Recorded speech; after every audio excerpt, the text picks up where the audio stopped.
اس کے علاوہ جو ان کی ملٹری بیسز تھیں اس گلف ریجن کے اندر، ان کو بھی ایران نے بہت نقصان پہنچایا ہے۔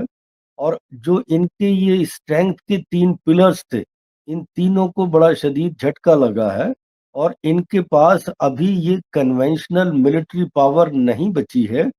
جس سے کہ یہ ایران کو کمپیل کر سکے۔ تو مجھے ایسا لگتا ہے، اور مجھے یہ بھی لگتا ہے کہ ایسی سچویشن پاسبلٹی بڑی کم ہے کہ یہ نیوکلیئر آپشن کا استعمال کر پائیں۔ تو اگر یہ نیوکلیئر آپشن کا استعمال نہیں کر سکتے تو بہت ممکن ہے کہ اب یہ دوبارہ جنگ میں نہیں جائیں گے۔ 40 دن یہ جنگ لڑ کے دیکھ چکے ہیں کہ اس سے کچھ حاصل نہیں ہوا، بلکہ اس سے انہی کا نقصان ہوا، اور ایران اس خطے کے اندر ایک بہت بڑی طاقت کے روپ میں ابھرا ہے، اور اس کی ملٹری نے، اس کی میزائل ٹیکنالوجی نے اور اس کے ڈرونز نے جس طرح سے امریکہ کے ٹھکانوں پہ اس گلف کے اندر اور اسرائیل کے اندر وار کیا ہے، تو اس نے اپنی ٹیکنیکل ملٹری سپیریورٹی بھی امریکہ اور اسرائیل یہ دونوں کے اوپر ثابت کر دی۔ تو مجھے ایسا لگتا ہے کہ شاید یہ جو ڈیلیبریشنز ہوں گے ان کے اندر نیگوشیشن ہوں گے، اور بہت ممکن ہے کہ ان کے بیچ یہ کمپریہنسو ڈیل ہو جائے، اور یہ ڈیل جو ہے زیادہ تر ایران کے، دیکھیے جو خیبر کی جنگ ہے جسے ہم کہتے ہیں جنگ خیبر، اور جو حضرت علی کا اس کے اندر رول رہا ہے اسلامی تاریخ کے اندر، وہ ایک بڑی یادگار جنگ ہے، اور دنیا کے اندر بڑے سارے شاعروں نے، بڑے سارے اسلامی جو تھنکرز تھے، اس جنگ کو موضوع بنا کے انہوں نے بہت کچھ لکھا ہے۔ اور جو مسلمانوں کی کلیکٹیو میموری ہے، خاص طور سے جو ایران کے مسلمان ہیں ان کی جو کلیکٹیو میموری ہے، اس کے اندر جنگ خیبر اور جنگ کربلا جہاں امام حسین کی شہادت پیش آئی، یہ سارے قصے ان کی جو کلیکٹیو کانشینس ہے اس کو بڑا شیپ کرتے ہیں۔ اور جس طرح سے ایران نے جیسے ایڈورس حالات میں ان کا سامنا کیا ہے، امریکہ کا اور اسرائیل کا، اور جس طرح سے وہاں کی عوام سڑکوں پہ آ کے اپنی لیڈرشپ کے ساتھ اپنے دیش کے ساتھ کھڑی ہو گئی ہے، یہ ایک انہوں نے بہت بڑی، جسے بولنا چاہیے ایک ایسی تاریخی فتح ہے جس نے کہتے ہیں کہ ہسٹری کا رخ بدل دیا ہے۔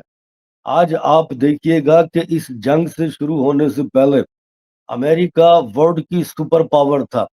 لیکن اس 40 جنگ کی بعد اب وہ ریجنل پاور بھی نہیں رہا اس خطے کے اندر۔ اس خطے کے اندر اب ایران ایک بہت بڑی ڈومیننٹ پاور بن کے ابھرا ہے۔ تو اگر آپ اسے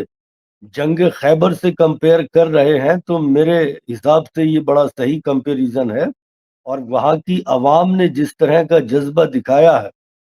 اور دیکھیے اس کے برعکس آپ دیکھیے جو ان کے دشمن ہیں امریکہ اور اسرائیل کے اندر بھی اس جنگ کی مخالفت ہو رہی تھی، اور زیادہ تر عوام اپنے شیلٹرز کے اندر تھی، اور امریکہ کے اندر بھی لاکھوں کروڑوں لوگ سڑکوں پہ اترے تھے اور اس جنگ کے خلاف تھے۔ اس کے برعکس ایران کی ساری عوام، جبکہ وہ یہ جانتے تھے کہ امریکہ اور اسرائیل ان کے سویلین ٹھکانوں کو نشانہ بنا رہے ہیں، ان کی یونیورسٹیز کو، ان کے ریلوے بریجز کو، اور ان کے جتنے بھی میڈیکل یا ہاسپٹلز ہیں، اسکولز ہیں، ان کو نشانہ بنا رہے ہیں، ان سب کے باوجود کسی کے دل میں کوئی خوف نہیں تھا، اور وہ ساری قوم سڑکوں پہ کھڑی ہوئی تھی۔ تو میری نظر میں جس طرح سے ایرانی قوم نے، ایرانی لیڈرشپ نے اور ایرانی ملٹری نے اس جنگ کے اندر پرفارم کیا ہے، انہوں نے دنیا کے اندر یہ ایک بہت بڑی مثال قائم کی ہے، اور ایسے جو قصے ہیں یہ ہسٹری میں بڑے کم آتے ہیں۔ اور اگر آپ کو یاد ہو ممتاز بھائی، جب یہ جنگ شروع ہوئی تھی 1 مارچ کو، میں نے آپ کے چینل پہ یہ بولا تھا کہ دیکھیے یہ جنگ بڑی تاریخی جنگ ہوگی، اور یہ جنگ طے کرے گی کہ آنے والے ٹائم پہ ایران سروائیو کرتا ہے یا اس خطے کے اندر اس کا کیا رول ہوگا۔ یہ جنگ طے کرے گی کہ اس گلف کے ریجن میں امریکن بیسز رہیں گی یا نہیں رہیں گی، اور یہ جنگ طے کرے گی کہ اسرائیل کا مستقبل اس خطے میں کیا ہوگا۔ اور میں نے آپ لوگوں سے یہ بھی بولا تھا کہ آپ لوگ جو اس جنگ کو کور کر رہے ہیں، آنے والے ٹائم میں آپ بھی تاریخ کا ایک حصہ بنیں گے، کیونکہ یہ جنگ بڑی تاریخ ساز ہوگی جس نے ہسٹری کا رخ بدل دیا ہے. تو میری نظر میں یہ اسی طرح سے ہے جیسے پہلے جنگ عظیم کے بعد جو فرسٹ ورلڈ وار ہوئی تھی اس نے ہسٹری کا رخ موڑ دیا تھا. یہ اسی کیفیت کی جنگ ہے کہ جس نے ہسٹری کا رخ موڑ دیا ہے، خاص طور سے اس مڈل ایسٹ کے علاقے میں. اور اس کے اثرات نہ صرف مڈل ایسٹ میں بلکہ ایسٹ ایشیا میں اور یورپ میں بھی پڑیں گے. جی ممتاز بھائی.